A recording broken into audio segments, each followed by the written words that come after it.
The Longines Hong Kong Cup, then the final of the Group 1s, the big one of the day, worth $28 million. Headed by Sun Grazer, Joe Moreira in the saddle, runner-up in the Tenno Show Autumn last time out. Time Warp, last year's winner, Northern Superstar, just one prep run coming into this. Gold Mount, Oisin Murphy will ride for Richard Gibson. Stormy Antarctic, James Doyle for Ed Walker. Stefanos, William Buick in the saddle. Glorious Forever, Time Warp's full brothers, drawn Barrier 1. And Deirdre comes here in red-hot form, having won her last two starts. She's 3 out of 3 over the trip as well. Still at the touchscreen to have a look at the speed map for this one, Brett, which is fascinating. Time Warp, they pretty much said, we're going to lead, and lead almost at all costs. Well, what will happen? It's a very big question, isn't it? The thing that we can point out is that Glorious Forever has drawn lower than Time Warp. This happened once before, but Glorious Forever was a little slow to move, and Zach was straight onto it, got to the front. They obviously ended up finishing at the right end of the race on that occasion, whereas last start, obviously, Time Warp found the front and Glorious Forever did go up and pressure him. They broke away. They set unbelievable fractionals or sectionals in the first half, and the others were able to overhaul them. Stefanos is a horse that is having his 5th run and final run, you would say, in Sha Tin. He can race handy. Seasons bloom.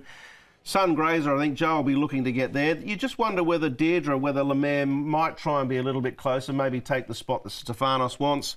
Northern Superstar potentially drops down there. Stormy Antarctic, Gold Mount has blinkers on. I wonder whether he can sit a bit handier. Probably not. He is a horse that generally likes to settle towards the tail and do his best work late. But how much do the bro bags get into each other? That's the big question. Well, that's fascinating race, Paul, isn't it? Yeah, they're really good. Looking forward to this. Let's hope Time Warp doesn't jump to the left as he comes down here with his track work. Couple of even sectionals. Haven't used that one for a while. He's under a good hold, as you can see. As he comes down, he's ready to go. I know he dropped out pretty quickly last time, but he was taken on. This is the old boy, Stefanos. Thought it was a nice gallop from him. He really stretched out well and ran some quick times. He's going to be a big prize. He definitely knows his way around Sha Tin, that's for sure. Thought it was worth showing. The other one I thought I'd show was the other brother, as you say, Brett. Glorious Forever. Just some slow work for him, but you can see he's got a nice shine to his coat.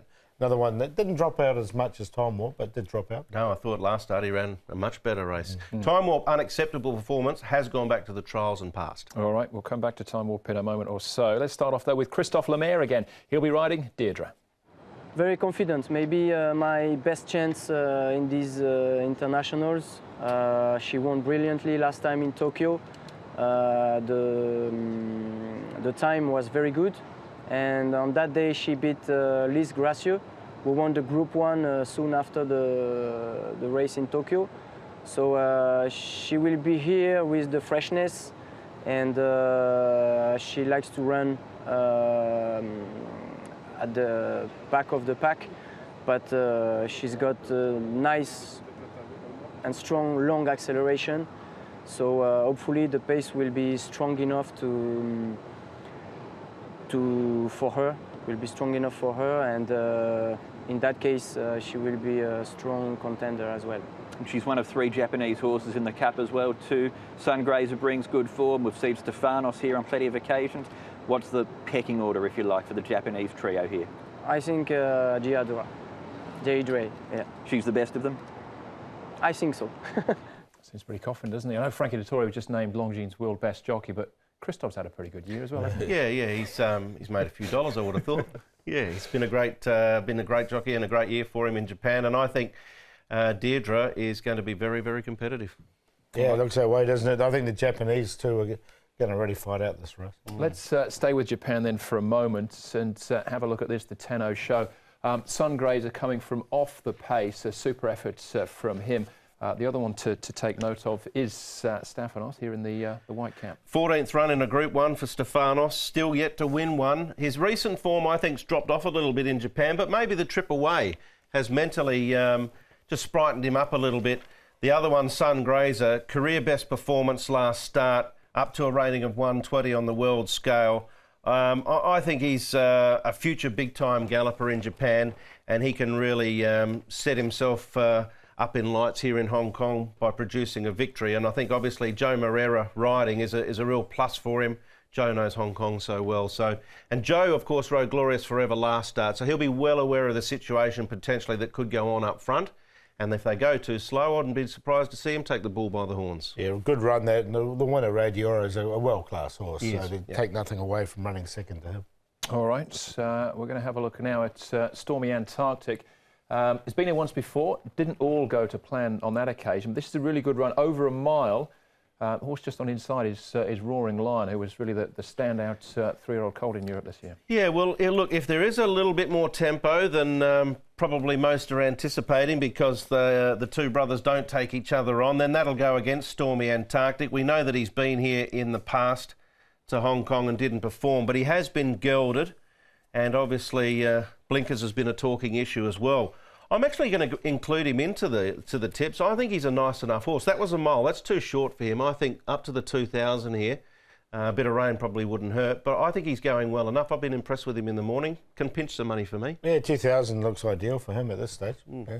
All right, one more to have a look at here. The local runners, Gold Mount right on the outside as we pick it up. Blinkers go on.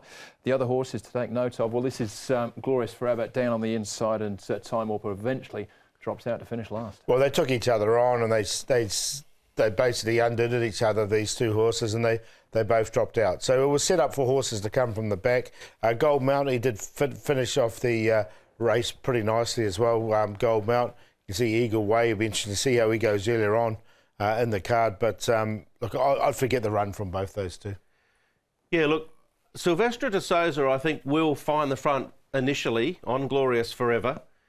And it's just whether or not he wants to allow Zach Burton to cross on Time Warp, because he's drawn wider out. I'm not so sure he will. He might just push a little bit. That'll generate a bit of speed. Maybe Time Warp rolls on in the end. We know Time Warp now better than we did last year. We know that he can be a little bit precious. If the whips are cracking in the stretch, we know that he probably won't be having that feeling. So I'm going to stay away from him this year and work around others. All right, Sungrazer's favourite, Paul? Yeah, I'm going to go with the Japanese. I think they are. And I tossed up between the two. I went for the colt over the mare. So I've gone Sungrazer to beat Deirdre, Time Warp and Glorious Forever from the front if they leave each other alone. 1, 9, 2 and 8. I found it difficult to separate the two, actually. I ended up, for the record, on this occasion going with Sungrazer, but I wouldn't be surprised if Deirdre was to win. Stormy Antarctic for third. Glorious Forever ran a fabulous race, but I like the Quinella. That's probably the safe way to go. Yeah, Sungrazer for me as well, but Stormy Antarctic will be my value bet in that race as well. That was race number 8. So the Group 1's done. Still 2 really good races, though, to go.